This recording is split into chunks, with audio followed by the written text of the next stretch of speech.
around us more and more every day. People with power punching down. But the Avengers weren't like that. I believed it in my core. I keep thinking, this has to have happened for a reason. Maybe this is what I've been waiting for. Maybe I'm finally part of something bigger. So the long-awaited, long-rumored Avengers project is finally here, and how do I think it is? Well, let's find out. I remember seeing the trailers for this. I remember thinking, it looks alright. I might check it out. It was developed by Crystal Dynamics, which is pretty appropriate considering my current look back at the Legacy of Kain series. Batman Arkham Asylum really kickstarted the big superhero video game boom. It showed that these characters can be done right. Speaking of which, I find it most ironic. While Marvel gives us a big Avengers game, DC is giving us a game where we kill the Justice League. Like, I am so sick to death of the evil Superman trope, it really needs to stop. Meanwhile, WB Montreal is giving us a Bat Family game. And no, I don't believe Batman is dead, he'll probably be unlocked later, just like how I knew. Well, that's getting into spoiler territory. Let's just say this review contains spoilers for the game. If you don't want to be spoiled, well, play the game first. When did this game start development? I suspect it was around the mid-2010s, when Marvel was trying to push the Inhumans down everyone's throats and trying to make them into the New Mutants because they didn't have the film rights to the X-Men at the time, which is kind of irrelevant now considering Disney just outright bought Fox. I had to buy this on PlayStation 4, mostly because of the whole Spider-Man exclusive deal. He better be worth it. Now, granted, I didn't think he really needed to be in this game, considering that he had his own game a few years ago, and this game is not set in the same universe as that game because, well, I guess Crystal Dynamics wants to do their own story. Best you can hope for is that Spider-Man will have his PS4 costume as a skin. They're going to be adding to this game for years to come with free DLC. It's a live service game, like the Destiny games. Only this time I care about the lore and characters. Black Panther was going to be the first DLC character, but after the unfortunate passing of Chadwick Boseman, real tragedy there, he was pushed back. After the first year of DLC is out, I'll do an update video. Now let's go on with the show. We open on a day where the Avengers are bringing fans in to celebrate the unveiling of their new headquarters in San Francisco. If I remember correctly, didn't the Spider-Man PS4 game reference the Avengers doing this? Which leads me to think at one point this was in the same universe as that game.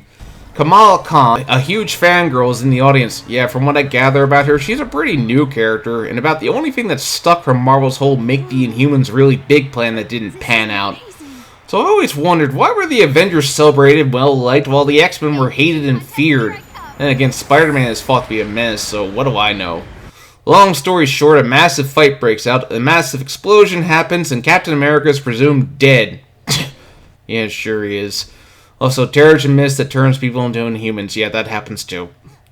5 years pass. AIM has risen to take the Avengers' place, and they have outlawed superheroes. You know, I've been living in a totalitarian dictatorship. I sympathize. She manages to uncover footage that showed scientist George Tarleton locked Captain America in the room. For what it's worth, I do like the scenes of her with her father as they feel genuine. Win or lose. Oh, I'll always be good, Abu. Oh, Beta. Good isn't a thing you are. It's a thing you do. That's my girl. She investigates, but the anonymous tiny dancer tells her that she's being tracked by AIM. She gets captured, but is able to escape and finds herself in Utah, where she runs into the Hulk, who is not doing so well mentally. But she's able to convince Bruce Banner that their heroes are needed, and so they sort out to rebuild the Avengers. So that sets up our basic plot. Kamala and Bruce have to reunite the Avengers and save the world from AIM. Let's go into our characters real quick. Miss Marvel is our lead. She essentially serves as the audience surrogate as she's a massive fan of the Avengers, even writing fan fiction. Good for you. I wrote fan fiction when I was your age, I must admit. She refuses to believe that the Avengers are responsible for the destruction that's happened 5 years ago. She still believes in her heroes. When the Avengers are disheartened, when it turns out that Cap did willingly destroy the reactor, she's the one who calls them back to arms. I was just some weird kid from Jersey who didn't fit in. But you saw me for who I really was. You accepted me. There's still a bad guy out there who wants to hurt the world. But we can stop him.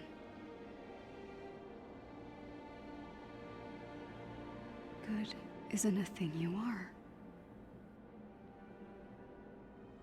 It's a thing you do. I guess that is something the world needs right now. Bruce Banner is our second lead, as he's the first Avenger that Kamala recruits. Of course, his first scene reminds us that the Hulk is really terrifying when he's mad. But that's the thing about the Hulk, he doesn't really want to hurt anyone, he just wants to be left alone. He feels perhaps the most guilt over what happened on A-Day, as seen where he testifies about the Avengers being a threat. So I ask you again, Dr. Banner, do the Avengers pose a danger to society? Yes. Which causes quite a bit of friction between him and Tony, which I'll get into in a minute. He's the one who forms a bomb of Kamala the most. She can't be fixed. She can't be cured. I've done the experiments. I've checked her DNA over and over and over again. You and I created the perfect disease. His mission revolves around his ex Monica stealing his gamma research. Yeah, Monica's a huge traitor, forgot to mention that. Tony Stark is in a bad place when we first meet him. He's depressed and living in a trailer in the ruins of his mansion. He's lost his fortune and he's quite bitter towards Banner for testifying against the Avengers. Yeah, you're damn right you deserved it. Do the Avengers pose a danger to society? That was the question, Bruce. That was the question. This also leads to him and Bruce really going at it when their cause looks lost. He means well, but really causes more harm than good. He perhaps takes Cap's death the hardest of all the Avengers, and it's quite appropriate that he's the one who finds him alive and well. Aw, he does care. Strangely, he doesn't get his own unique story mission, which is rather surprising. Black Widow, as it turns out, is the spy who was secretly helping the Avengers as Tiny Dancer, which was entirely predictable. She does what she does best, which is being a spy. When Ms. Marvel is captured by AIM, Black Widow is the one who rescues her. Despite claiming she hates kids, she is a big softy at heart. So really, Black Widow is the one who sets Kamala off on her journey, and is the one who kickstarted the reuniting of the Avengers. Thor doesn't get much of a part in the main story. In fact, he basically shows up in a hospital gown. Donald Blake, a nod to his comics name. Although he does show up when the Avengers need him the most. His side mission revolves around him chasing an imposter of himself, who of course turns out to be Loki. I'm guessing Loki will be a DLC villain down the road. So yeah, Thor is a very small part in the story, but still an effective one. Captain America doesn't show up until the very end. Of course he's alive and well, I'm sure everyone guessed that. As the heart and soul of the Avengers, the team just fell apart without him. He shows right at the end of the story campaign, and when he comes back, oh boy does he make AIM feel it. He was kept on stasis for 5 years, but he hasn't lost a step. His side mission revolves around sticking it to AIM, inspiring the citizens to stand up to AIM because that's what Captain America does. AIM wants the world to believe we're the bad guys. That the Avengers, S.H.I.E.L.D. and the Resistance are here to do harm. But some people already suspect the truth. AIM seeks to take, not give. And their adaptoids are here to control, not help. We need to do everything we can to spread the word and let folks know they're not alone. It won't be easy. Maybe not, but we've got the truth on our side. And I like to believe that still counts for something. And now we've got each other. What do you say?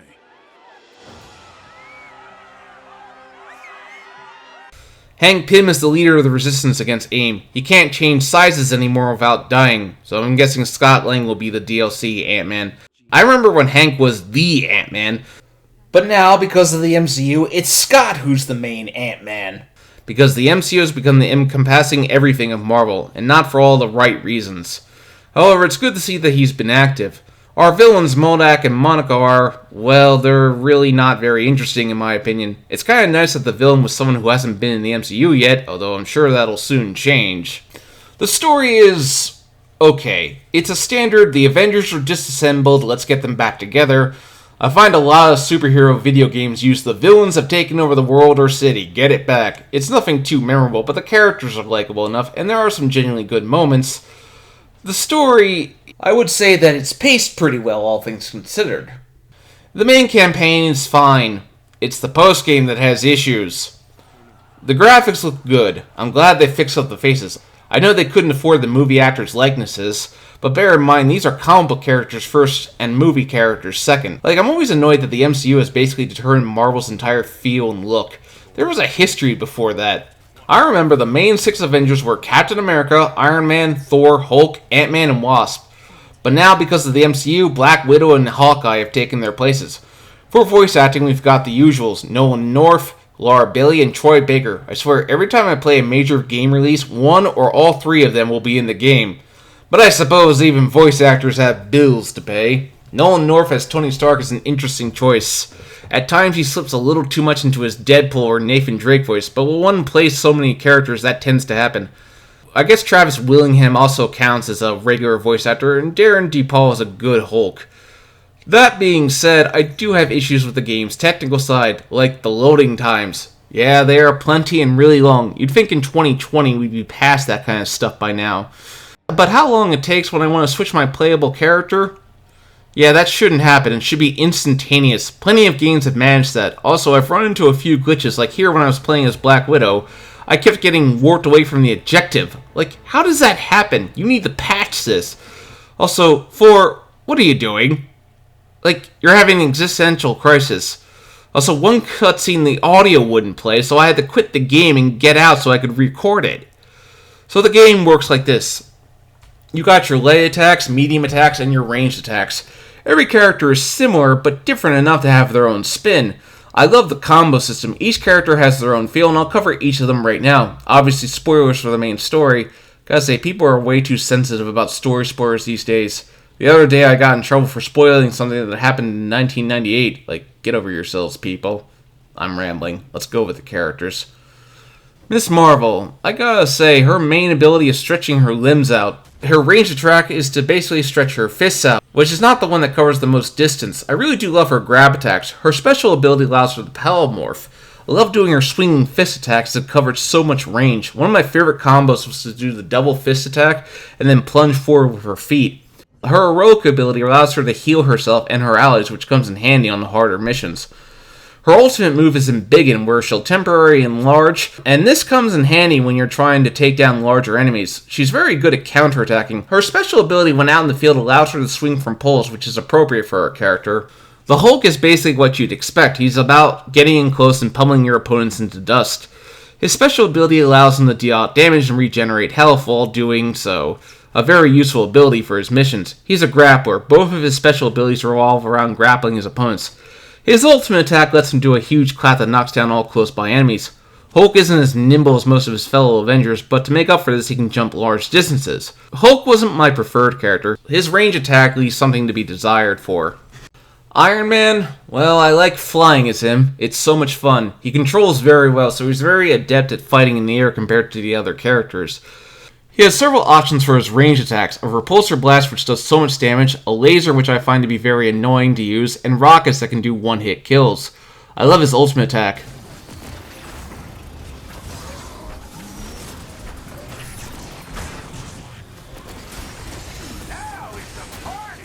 So cool to be able to use that. I do like his other 2 abilities. The Overclock is a nice reference to the movie, and his Unibeam is pretty good too. I love his heavy attacks as they can cover so much range. Black Widow is fun. Her combos are really great, as she can use a zipline into an enemy and go up close and do some real damage. It's her special ability in the field as she can zip up to any high ledge. She's more of a fast melee fighter. She can make herself invisible for several seconds, which makes sense because she's a spy. Her ultimate attack just allows her to make a baton that can deal damage really fast.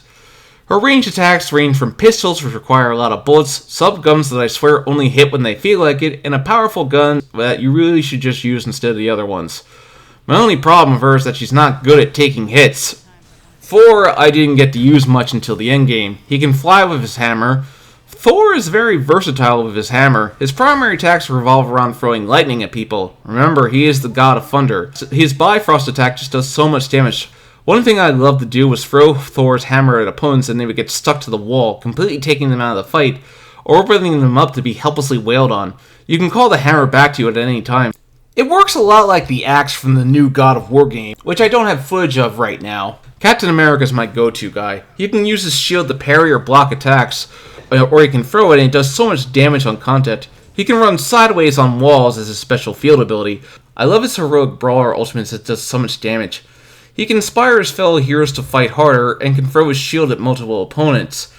One time I was doing a takedown combo and my shield was not in my hands, but just as I was about to deliver the coup de grace, the shield came back to me just in time. It was pretty cool.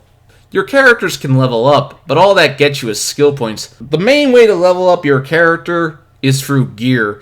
Gear will determine how strong your character is. Out in the open, you want to explore for chests that contain gear. This is the best way to level up your character super fast. Yeah, you get skill points for leveling up, but they only go up to level 50. Of course, each character's level is individual, like Marvel Ultimate Alliance 3. Characters have gear they can unlock, and I switched to the iconic gear as fast as I possibly could. Also, sometimes my allies wouldn't revive me, like, help you nitwits, I'm dying! Unfortunately, I wasn't able to matchmake. It wouldn't work, which is not a good thing for online service game. Better fix this. And this is causing players to drop out, so for an online service game, I recommend you get on that, Crystal Dynamics. There's only 2 major villains to fight for in the game so far, Taskmaster and Abomination. Now, I'm sure more are coming via DLC, but there really needs to have been a better variety of villains. Taskmaster is pretty easy with the right people, but Abomination has an attack where he will outright render a character unrevivable after they go down. If you get caught in it, it's a one-hit kill. You gotta be brave and jump in there when you see it happen. Otherwise, you could get screwed over. What I will say about the game, after you beat the main campaign, which only took me about 15 hours, which after playing The Last of Us Part 2, which went on quite a few hours after it should have ended, yeah, that video is coming, that was a relief, but we really need more variety in the areas you can visit. Now granted, I'm sure that's coming. So yeah, it's time to cover the ending and final battles. Skip to the end of the video if you don't want to be spoiled. I've warned you several times about the spoilers. People are so sensitive about that stuff. The fight with MODOK is very varied. After that, he summons a Kree to help out. That came out of nowhere. Each Avenger has their own moment. Iron Man has to take out the thrusters, Captain America takes out the generator. Thor basically just does something. Yeah, sums up Thor in this game. And Hulk has to take out a bunch of enemies that can be very annoying to fight. Fortunately, checkpoints are forgiving. Black Widow actually gets to fight him head on, but as she's our protagonist, it's Miss Marvel who lands the final blow by growing to gigantic size and pretty much impales the Kree sentry. MODOK falls into the sea, so I'm gonna guess he's not dead. Monica is now in charge of AIM, and the Avengers fight goes on. Well, that's Marvel's Avengers. A fun game, but has some technical shortcomings. So yeah, maybe wait a year until more characters and content is out. It's also going to get a big upgrade with the next-gen systems, I imagine. Better be for free.